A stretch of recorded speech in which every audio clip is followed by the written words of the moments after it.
Hər vaxtınız xeyir olsun yoldaşlar. Dövlət qulluğu imtahanına hazırlaşan namizədlərin ən çox qarışdırdığı məqamlardan biri də bəzi vəzifələrin tapılmasıdır. Elə vəzifələr var ki, onları tapmaq üçün xüsusi qaydalardan istifadə edirik. Misal üçün, dövlət orqanlarında mütəxəssis vəzifəsini tapmaq üçün kateqoriyanın rəqəminin üzərinə 3 gəlirik və beləliklə mütəxəssis vəzifəsini rahatlıqla müəyyənləşdirə bilirik. Lakin elə vəzifələr var ki, onların tapılması üçün heç bir xüsusi qayda yoxdur və demək olar ki, il ərzində keçirilən imtahanların hamısında bu vəzifələrdən suallar düşür. Və bugünkü videozatda da mən sizə həmin vəzifələrin ən aktual və ən əsas olanlarını cədvəl şəklində sizə təqdim edəcəm. Başlayaq birinci vitse-prezidentin katibliyinin rəhbəri vəzifəsi. Birinci vitse-prezidentin katibliyinin rəhbəri vəzifəsi inzibati vəzifələrin ali təsnifatına aiddir. İkinci vəzifəmiz birinci vitse-prezidentin katibliyinin rəhbərinin müavini vəzifəsi inzibati vəzifələrin birinci təsnifatına aiddir. Üçüncü, birinci vitse-prezidentin köməkçisi vəzifəsi, daha sonra prezidentin köməkçisi vəzifəsi. Bunların hər ikisi inzibati vəzifələrin birinci təsnifatıdır.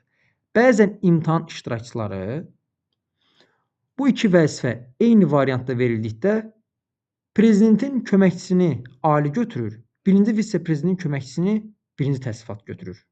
Düşünür ki, prezidentin köməkçisi vəzifəsi birinci vitse-prezidentin köməkçisi vəzifəsindən üstündür. Xeyr, bu belə deyil. İkisi də eyni təsnifata aiddir. Daha sonra prezidentin xüsusi tapşırıqlar üzrə nümayəndəsi vəzifəsi.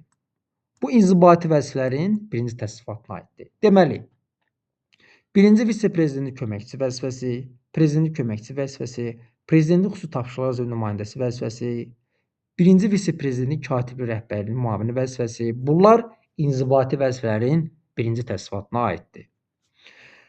Növbəti vəzifə xarici ölkələrdə ticarət nümayəndələrinin vəzifələri. Bu vəzifəni tez-tez imtahanlarda salırlar. İkinci təsnifata aiddir. Daha sonra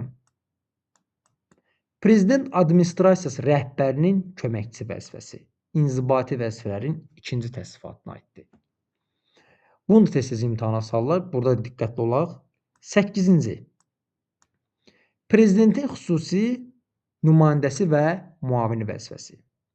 Həm prezidentin xüsusi nümayəndəsi, həm də prezidentin xüsusi nümayəndəsi müavini vəzifəsi inzibati vəzifələrin birinci təsnifatıdır. Bəzən imtahan iştirakçıları düşünürlər ki, xüsusi nümayəndə birdirsə, müavini də 2 olar. Xeyr, bu belə deyil. İkisi də inzibati vəzifələrin eyni təsnifatına aiddir. Növbəti, Naxçıvan Muxtar Respublikasında prezidentin səlahiyyətli nümayəndəsi və müavinlərinin vəzifəsi.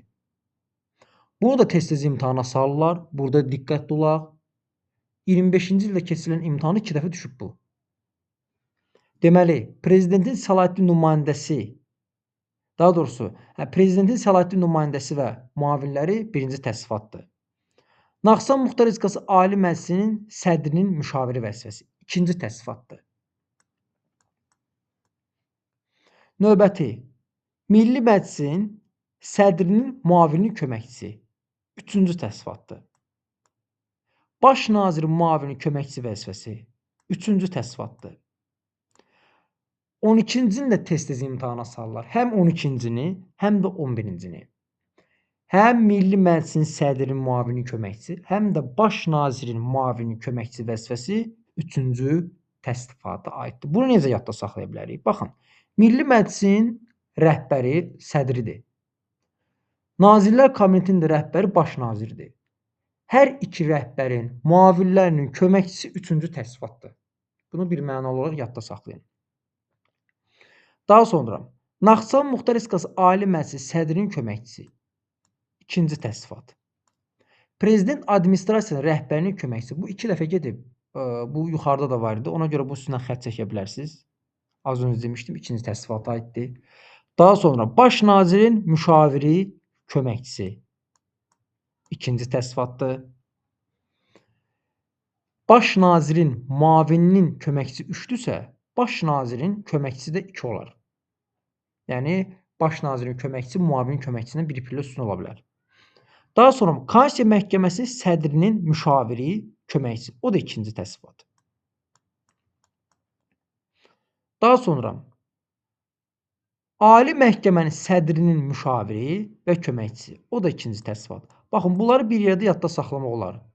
Baş nazirin müşaviri köməkçisi, daha sonra Konstitusiya Məhkəməsi sədrinin müşaviri köməkçisi, Ali Məhkəmənin sədrinin müşaviri köməkçisi. Baxın, bu ali kateqoriya dövlət orqanlarının rəhbərlərinin köməkçisi və müşavirləri ikinci təsdiqatdır. Belə yadda saxlaya bilərik.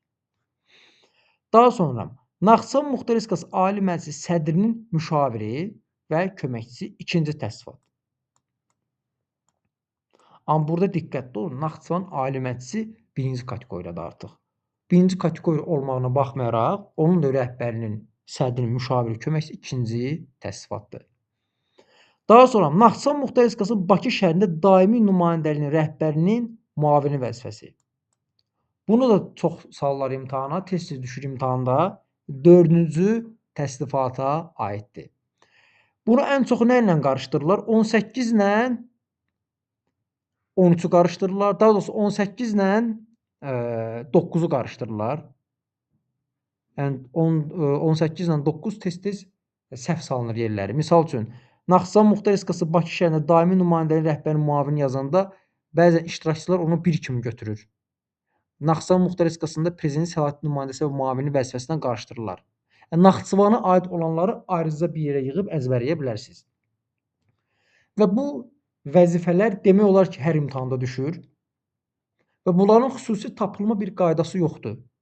Və bu vəzifələr də bəzən tez-tez dəyişir. Misal üçün, baş nazirin müavinin köməkçisi əvvəllər ikinci təsnifat idi, sonra dəyişdi oldu üçüncü təsnifat. Eynilə Milli Məclisin sədri müavinin köməkçisi vəzifəsi əvvəl ikinci təsnifat idi, sonra dəyişdi oldu üçüncü təsnifat.